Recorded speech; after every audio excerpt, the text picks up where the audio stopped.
a ver hoy el número 11, que en realidad no sería el 11, porque es uno de los nombres de Dios más conocidos, más comunes, y que yo no lo iba a poner en la lista, no iba a hablar respecto de este. Capaz justamente por eso, porque es uno de los más populares, más conocidos, y entonces como que no hacía falta.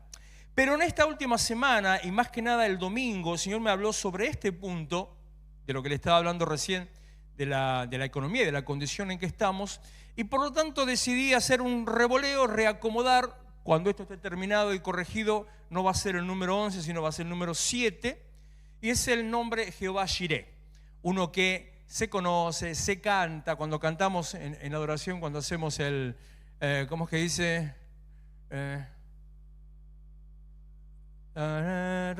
Elohim, Jireh, se manifestará, ahí está, más o menos, una cosa así, por ahí sí. Qué feo que es. ¿Por qué no te acordás cuando, así en forma para decirlo, necesitas cantar la cosa? Es tremendo. Bueno, Jireh Adonai se manifestará. Bueno, ese Jireh que habla de la provisión de Dios, pero quiero hablar un poquito de la manera correcta, porque así como es popular, así como es conocido, a mí me viene un corito de la época de allá, de los 90, en realidad es anterior, pero como nosotros nos convertimos en los 90, ahí lo conocimos, que es muy, muy malo, entonces no lo puedo cantar porque es malísimo, pero dice: Jehová provee, Jireh su nombre y su gracia me bastará. Se conoce, se hace popular el Dios proveerá, Jehová proveerá, Jehová provee, Dios provee, Jehová Jireh.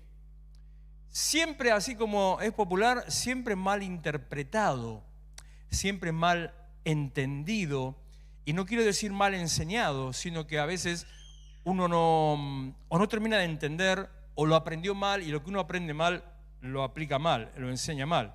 Yo aprendí en mi vida que la mejor manera de enseñar algo es haberlo entendido. Aquellas cosas que usted entiende, no tiene ningún drama en explicárselas a otro. Si le cuesta explicar algo es porque no terminó de entenderlo. Entonces tenemos que volver para atrás hasta entenderlo. Eso nos pasa a veces con la lectura bíblica. Si después que terminaste de leer no sabés qué leíste, volvé para atrás, volvé a leerlo.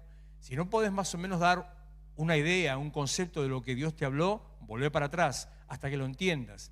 Porque ahí es cuando la palabra se te revela, cuando Dios hace un cambio en tu vida, y ese cambio da un resultado, se traduce hacia afuera. ¿Por qué digo mal interpretado? Sobre eso es lo que le voy a hablar un cachito. Dios es proveedor, eso no hay duda. Lo hemos visto, lo vemos permanentemente, cómo en forma milagrosa Dios provee. Tenemos testimonios en la iglesia, tenemos testimonios personales en casa de la provisión de Dios. A veces en manera sobreabundante, a veces en manera simplemente supletoria, o sea, que alcanza ahí para tapar el agujero nada más. A veces, que si le contara algunos detalles que hemos vivido nosotros en nuestro tiempo con Dios, a veces porque alguien te toque el timbre o te golpee la puerta y te traen una pizza y vos decís: no, acá no es, y te dicen: sí, la pagaron para acá. No, pero yo no la pedí. No importa, es para acá. Y vos te quedás mirando y decís: ¿quién pidió una pizza? ¿Te acordás? ¿Quién? Y nadie, bueno, alguien la pidió, ¿no? Nadie, y sin embargo te estaba entrando a tu mesa en un momento que tal vez no había, o no había lo apropiado, o no había lo suficiente. Bueno, Dios puede hacer ese tipo de cosas, o como el más grande en forma numérica, que ya muchos de ustedes ya lo conocen, hace muchísimos años atrás, por una operación inmobiliaria, nos quedó una deuda importante pendiente por falta de experiencia, qué sé yo, una deuda onda grosa, que ¿cómo vamos a pagar esto? Y yo dije: Señor, vos te vas a encargar de pagarlo, no sé lo que vas a hacer. Y días antes de mudarnos, de cambiarnos de casa, limpiando la casa para poder, llevar todas las cosas, qué sé yo, se me dio porque la pastora quiso: ¡ay, quiero llevar eso! Y dije: ¿para qué querés eso? ¿Para qué lo querés? Bueno, vamos a sacar eso. Y por sacar eso que la pastora quería, me encontré casi $2.000 en una casa donde vivimos más de 10 años. O sea que estuvieron ahí siempre y uno ni enterado qué bueno, porque es capaz que si me hubiera enterado antes lo hubiera gastado. Y sin embargo, ese día que lo encontré, alcanzó para cubrir esa deuda que tenía y encima con un resto para otros gastos adicionales. O sea, Dios es proveedor. Definitivamente Él es proveedor. Dice Filipenses 4:19, mi Dios les proveerá de todo lo que necesiten. Les proveerá de todo lo que necesiten. Y agrega, conforme a las gloriosas riquezas que tiene en Cristo. Aclaro esto porque a veces también se interpreta mal. Dios me da en relación, en medida a las riquezas que Él tiene a través de Cristo. ¿Entiende más o menos la cosa? Se lo explico de otra manera más sencilla todavía. Dios nos da, Dios provee todo lo que necesito o lo que me hace falta, como dice la otra versión. Él me da todo lo que yo necesito según los recursos de los que Él dispone en su cuenta bancaria, Dios. Ahora, no creo que le falte nada. La Biblia dice, el libro de Ageo dice que Él es dueño del oro y de la plata. Dice que Él es dueño de todas las cosas, que los pies del Señor están sobre la tierra, que Él reina sobre todo el mundo. O sea, nada le falta a Dios. Dice, conforme las riquezas que Él tiene en Cristo, por la relación, porque Jesús es como el nexo entre Dios y el mundo y nosotros. Entonces, según a eso, midiendo si le alcanza, es que Dios me da cuando yo estoy en Cristo. Eso es lo que está queriendo decir. Por lo tanto, los recursos son ilimitados, la provisión de Dios es ilimitada. Tengo garantía de que Dios me va a dar y Dios da, Dios provee, Dios prospera. Pero es más, fíjese, porque hoy tuve ganas de estudiar. Esa palabra que ahí se traduce como suplirá o proveerá, es una palabra que quiere decir literalmente llenará a plenitud. Llenará a plenitud. O sea, onda que reviente, eso quiere decir. Es una palabra griega que quiere decir hasta que quede rebalsando. Llenará a plenitud tus necesidades, lo que te falta, conforme a lo que vos te falta. Eso es una promesa, es un pacto. Por eso le dije antes, a veces va a ser sobreabundante, a veces no. Pero en el a veces no, por lo menos y seguro, Dios sostiene. Ese Dios sostiene, a vos te falta esto, te doy eso. Bueno, dame un poquito más. Bueno, no, porque hay otras cosas que hay que acomodar. Pero te doy eso. Entonces, dándote eso, ya tapaste ese agujero, seguís adelante. Creo que como argentinos somos especialistas en tapar agujeros, ¿no? O sea, creo que estamos ejercitados. Ya podríamos salir a las calles directamente a hacer bacheo y enseñar a los demás cómo se tapan los pozos. Porque permanentemente salir a resolver situaciones que nos han pasado una y otra vez. Bueno, en Dios no es solamente el tapaagujero, pero Dios te asegura que Él va a suplir en plenitud hasta llenar aquello que a vos te está faltando. El nombre Dios proveerá, digo que el nombre Dios proveerá está mal entendido o mal interpretado porque este texto, Dios proveerá, el nombre, Jehová Jireh, proviene de Génesis capítulo 22, versículo 14, que es el contexto de cuando Dios le pide a Abraham que presente a su hijo Isaac en sacrificio. Entonces Abraham toma a su hijo Isaac y lo lleva al monte Moriah y lo va a poner en sacrificio. Sacrificio significa, ahí delante del Señor, matar a su hijo delante del Señor como una ofrenda a Dios. En ese contexto es que dice 22:14, llamó a Abraham, después de que pasa la situación que Dios se encargó de enviar un cordero, llamó a Abraham el nombre de aquel lugar, Jehová proveerá. Por tanto se dice hoy, en el monte de Jehová será provisto.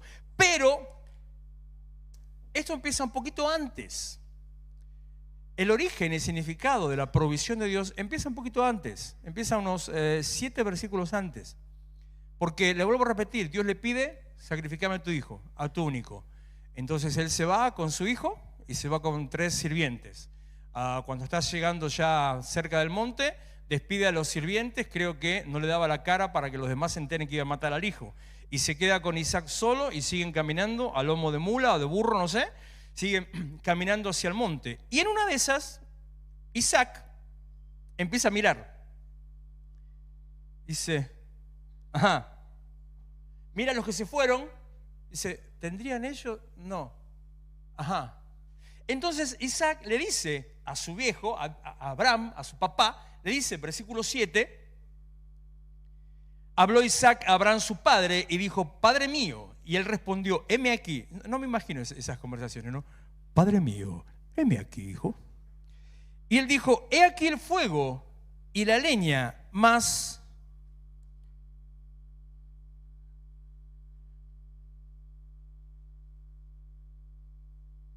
¿dónde está el cordero para el holocausto? Él se inquietó, y no es para menos, ¿no?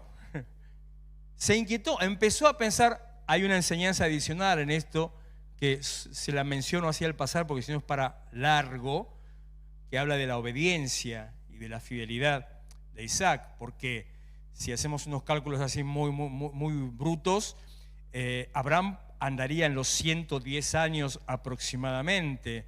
Entonces, si él se dio cuenta que el corderito era él, tranquilamente le metía un boleo al viejo, chau, andate vos con tu cordero. Sin embargo, Isaac se quedó en el molde, siguió adelante, porque entendía que Dios tenía un plan en lo que iba a suceder. Cierro, por eso digo, eso es para una enseñanza mucho más larga, que habla también de provisión. En ese momento, cuando Isaac hace esa pregunta, es que el padre, Abraham, le responde, en el versículo 8, respondió Abraham, Dios se proveerá de cordero para el holocausto, hijo mío, e iban juntos. Se proveerá. Ahí es donde realmente está el significado y la aplicación del posterior nombre Jehová Jireh, que es el se proveerá. Si empiezo a desglosar un poquito, a veces como le dije, hoy estuve estudioso, empiezo a desglosar palabras, textos originales, qué sé yo, quiere decir algo así, o haciéndolo un poquito más largo, Dios proveerá para sí mismo. En hebreo una cosa así, más específicamente, Dios proveerá para sí mismo, para Él. Dios se proveerá el cordero para el sacrificio. Y yo digo, ¿por qué para Él? Y es lógico, suena lógico cuando uno lo piensa fríamente, porque ¿para quién era el sacrificio?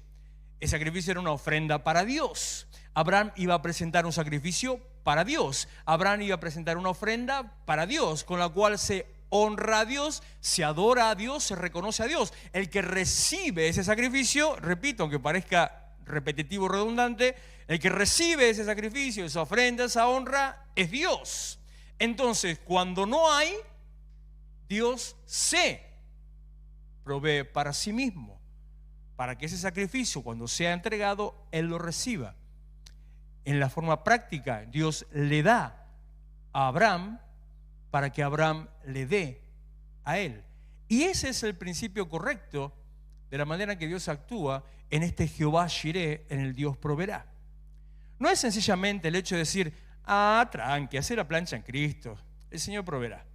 No importa, no tengo idea de dónde vamos a sacar, el Señor proveerá. Como alguna vez vi, hace muchos años atrás, vi en una persona, no diciendo, vi en su vida, el hecho de, pero yo me meto, me compro esto, me compro aquello, me compro lo demás. Escúchame, no soy siervo de Dios, Dios proveerá.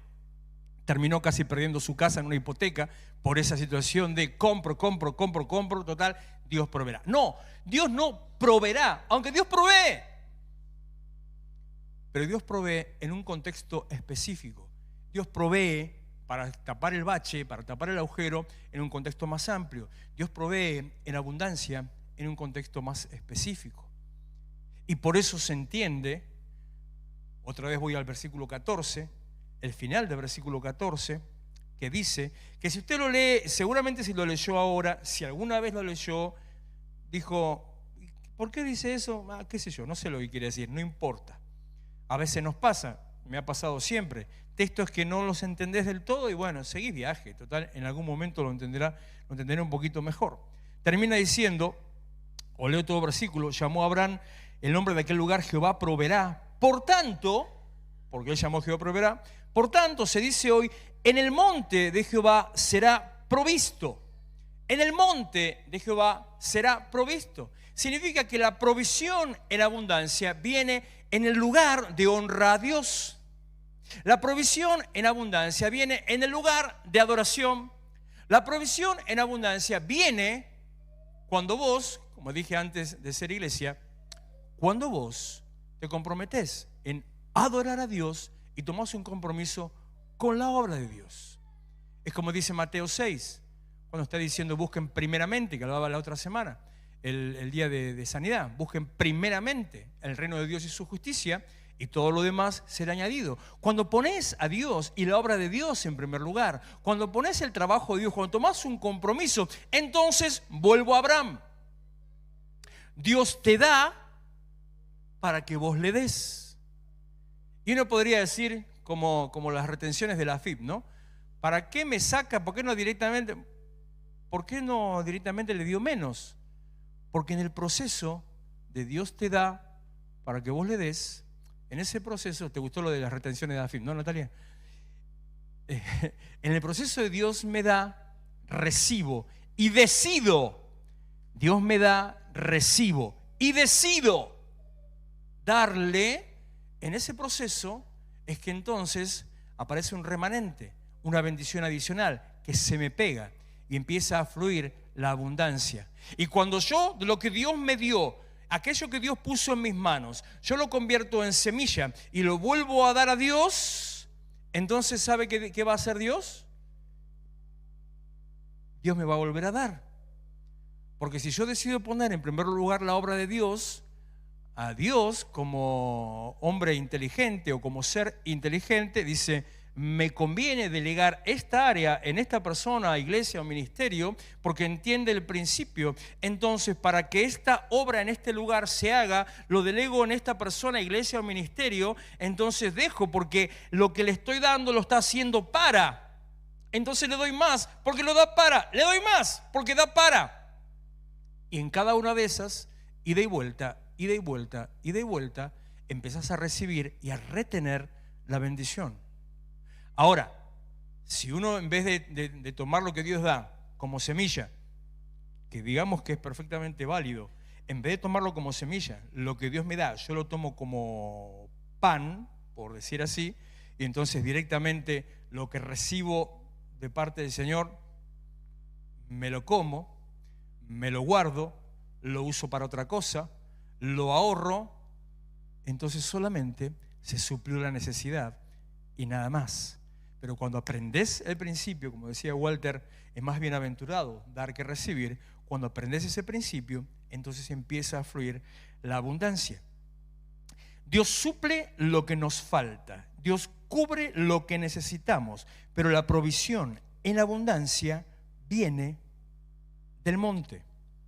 Dios suple lo que nos falta, Dios cubre lo que necesitamos, pero la provisión en abundancia está relacionada con la adoración, no con el cantar una canción lenta, sino con adorar, esa adoración en espíritu y en verdad. Cuando nos disponemos a adorar a Dios y a tomar un compromiso con su reino, ser iglesia, iglesia comprometida, Dios provee en abundancia para esa tarea. Dios nos da para, ahora estoy leyendo todo lo que ya le hablé, ¿no? Se da cuenta, ¿no? Dios nos da para darle, y cuando nos da y de ahí le damos, el remanente queda, es como si, la palabra correcta es remanente, pero es como si fuera el fondo de olla. ¿Viste? Cuando vos, suponete que estás pasando de olla en olla, o estás pasando de la olla al tupper, y después te quedó algo y lo pasás para otro tupper más chiquito, ¿no? Das esas cosas, ¿no? Los restos de comida no los va a tirar, supongo que no va a tirar resto de comida, ¿no? Entonces quedó salsita, quedó tuco, o quedó, no sé, una crema con champiñón, ay, qué rico. Quedó una crema al verdeo, ¿qué hace? ¿La va a tirar? No. Entonces la pasa. O algo más común, están friando la leche, pasa de taza en taza, y cada vez que pasa de taza en taza va quedando el remanente, va quedando la salsa, va quedando la crema. Bueno, en cada pasa y pasa que Dios hace, me da para dar, va quedando el remanente. ¿Entiende ahora cómo es? Va quedando el tuco, va quedando la salsa, va quedando el bife chorizo, por eso no queda tanto, pero queda. Va quedando igual. Cuando tomamos lo que Dios nos da como semilla, lo que le acabo de decir, para ser sembrada Dios nos da más. Cuando tomamos lo que Dios nos da como solo para guardarlo, como sustento, la provisión no sobreabunda. Jehová Jireh, y termino con Jireh, y voy a uno más y ya terminamos. Jehová Jireh me invita a adorar a Dios y tomar un compromiso con su obra. El 12º nombre que aparece cronológicamente en la Biblia de Dios, el 12º nombre de Dios que aparece cronológicamente en la Biblia, es uno que cuesta pronunciar, medio raro, medio difícil para pronunciar. Es Jehová Tzidkenu, una cosa así, medio difícil. Sí, es así. Pronuncia esa palabra. Esto hebreo también, la verdad, que gana en broma que tiene. Significa el Señor nuestra justicia. La terminación nu justamente tiene que ver con eso, nuestra. Si lo leyéramos correctamente sería Señor justicia nuestra, una cosa así. Nuestra justicia. Está enfatizando que en la relación con Dios, y cuando yo voy a Dios, o cuando yo le pido a Dios, está enfatizando que en Dios encuentro justicia. Y cuando uno piensa en justicia, decimos, ya empezás, ¿no? Que la cuñada, que el vecino, que el del fondo, el que me tiró la basura, el perro de al lado, el gato de no sé qué vecino que duerme en mi jardín y toma sol en mi patio. Yo no sé, yo todavía estoy pensando, ¿me compro el aire comprimido o no? No lo compro porque mis hijas me presentarían a mí en sacrificio, ¿no? Ya acá uno está dando lo que hay. Pero encima el tipo, a ver, tranquilo. A mí los gatos no me gustan, al margen. Este gato es lindo, es fachero, grandote, gordo, peludo, mucho pelo, gris, así como jaspeado, y así como si estuviera, parece peinado, o sea, los pelos así, es fachero el tipo. Tiene ojos claros, ¿no? Grandote, gordo, no sé de quién es. Duerme en el frente de casa, en nuestro palier vendría a ser, y ayer, por ejemplo, lo veo, miro así para el fondo, estaba acostado en el fondo, con una pata levantada, tomando sol. No da. Salí a correrlo. ¿Vieron cómo son los gatos, no? Se te queda así. Yo lo miré, nada. En cuanto empecé a correr, se trepó al árbol y me miró desde el árbol. Te estoy viendo. Cuando me miró desde el árbol, agarré una piedra, ¿sabes qué, no? Un pedazo de laja. ¿Cómo saben? Agarré el pedazo de laja. Escuchame, hija. Lo agarré el pedazo de laja, rajó. ¿Cómo sabe? Encima está entrenado el desgraciado. Bueno, se fue, no lo volví a ver por ayer. Nos deja comida en el frente de casa, o restos de comida, o restos de pájaros, deja en el frente de... Bueno, todo así. Entonces cuando uno dice, Jehová justicia nuestra, dice, bueno, justicia de eso. No solamente de esas cosas. Que Jehová es nuestra justicia, el Señor es nuestra justicia. Tiene que ver, sí, sobre alguna de esas injusticias que uno tiene que soportar. Aquellas situaciones que, así a simple vista, son situaciones injustas. No te quiero preguntar, pero si yo te pregunto, ¿estás pasando alguna situación injusta? Tendrás una lista para decir. O capaz un poco menos, si te digo, ¿viviste alguna vez alguna situación injusta? ¡Ah! Y empezás, y te empezás a acordar. En vez de histérico te pones histórico, empezás con todo. Sí, porque es la vida, qué sé yo, es parte que viene del paquete de la vida. Bueno, no solamente eso, sino también la justicia de Dios tiene que ver con la justificación, el ser justos, ser hallados justos delante de Él, que le digo que eso vale más que el gato deje de aparecer en casa. Ser hallado justo delante de Dios quiere decir que vos sos pecador. No, yo soy santo, vos sos pecador. No sos un pecador reincidente, no sos un pecador que vive en pecado, pero sos pecador porque la Biblia dice, todos hemos pecado, punto. Entonces, como seres pecadores que estamos redimidos y en redención y que vamos a Dios y pedimos perdón y nos corregimos todo el tiempo, en ese contexto de perdón y de pecado, cuando nos agarra Dios en falta, uno puede decir, chao, me fulminó. O cuando te pasa algo, chao, listo. O hiciste una tontería, desde cruzar un semáforo en rojo hasta no pagar un impuesto, chao, pecado. Esas son cosas sencillas o algo grave, piense lo que usted quiera, métaselo en la cabeza lo que quiera imaginarse. Que estar justificado delante de Dios significa que Dios mira mi vida. Esto lo vimos mucho hablando de salvación, en Romanos más que nada. Dios mira mi vida, pero la mira a través de la sangre de Jesús. Entonces el mensaje que Dios recibe es esa sangre, Jesús muriendo, esa sangre pagó ese pecado con el cual vos te estás presentando. Y como en Dios no hay tiempo, sino que algo que sucedió hace 2000 años es actual, presente hoy, entonces esa sangre hoy tiene valor para mí, tiene impacto, efecto en mi vida. Dios, cuando yo me acerco a Dios por un principio de la ley divina, principio bíblico, cuando yo me acerco a Dios, dice que nadie puede acercarse a Dios estando en pecado. Todo aquel que peca va a morir. Cuando me acerco a Dios, Dios envía juicio y condenación sobre mi vida. Cada vez que usted se acerca a Dios, Dios envía juicio y condenación sobre su vida. No en el andar diario. En el momento que se presenta, cuando conoce a Dios. Usted se acerca a Dios, Dios envía juicio y condenación. Dios lo mata. Yo sé que alguno me lo va a malinterpretar, alguno va a decir que nada que ver, que estoy inventando teología. Estoy intentando simplificar algo muy profundo para que entienda la aplicación práctica. Entonces, cuando Dios envía el juicio, de golpe, en el conflicto temporal, si quiere métale física cuántica ahí, en la cuestión de las líneas de tiempo, ese juicio de Dios cae sobre Jesús, cae en la cruz. Entonces, la sangre le dice a Dios, la culpa de fulano ya está pagada. Entonces, el Dios que te iba a consumir te abre las puertas y te dice, pasa, acérquense confiadamente al trono de la gracia, donde hallarán gracia y misericordia para el oportuno socorro. Eso también es justicia. Y esa justicia la recibimos, la tomamos, la ponemos en práctica utilizando este nombre complicado. Capaz que por eso es tan complicado, ¿no? El Tsidkenu. Le leo algunas cositas sobre esto y ya dejamos. Jehová Tsidkenu me habla, me enseña que Dios es mi justicia, el que hace justicia y el que me justifica. Mateo capítulo 5, versículo 6. Dichosos los que tienen hambre y sed de justicia. No piensen en el bife chorizo. Sí, porque dice hambre y sed, dice algo más, ¿no? Está hablando de justicia.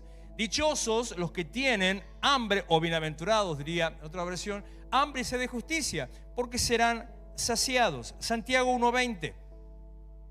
Porque la ira del hombre, las veces que Dios me habrá enseñado con esto, cuando vos querés hacer justicia por mano propia,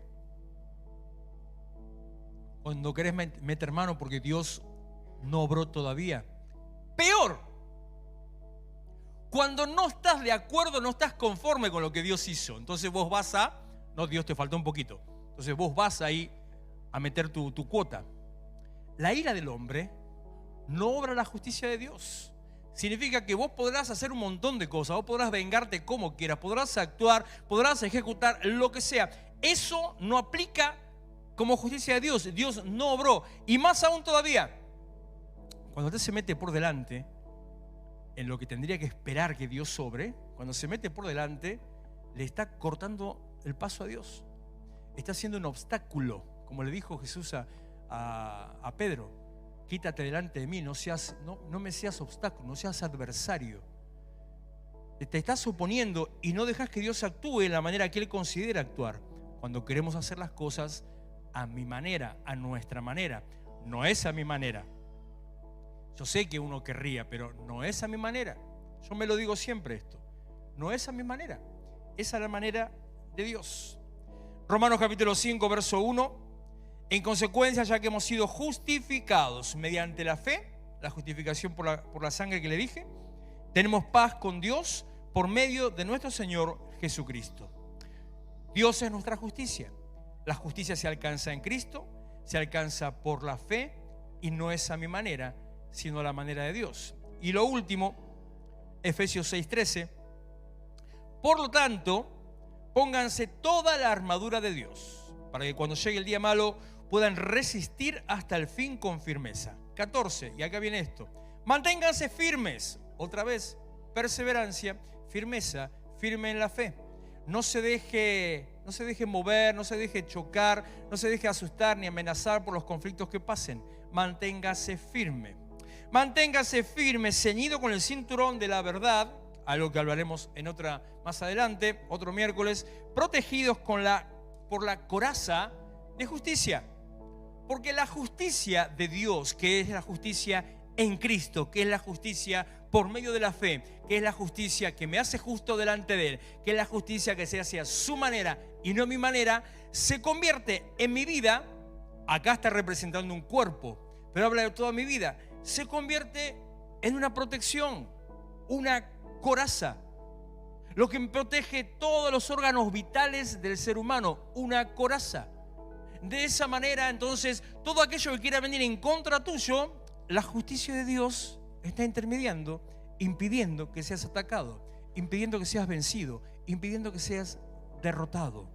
Por eso es importante conocer y aplicar: el Señor es nuestra justicia. Cuando oro, tengo que saber que Dios es mi justicia, Dios es el que hace justicia y Dios es el que me justifica.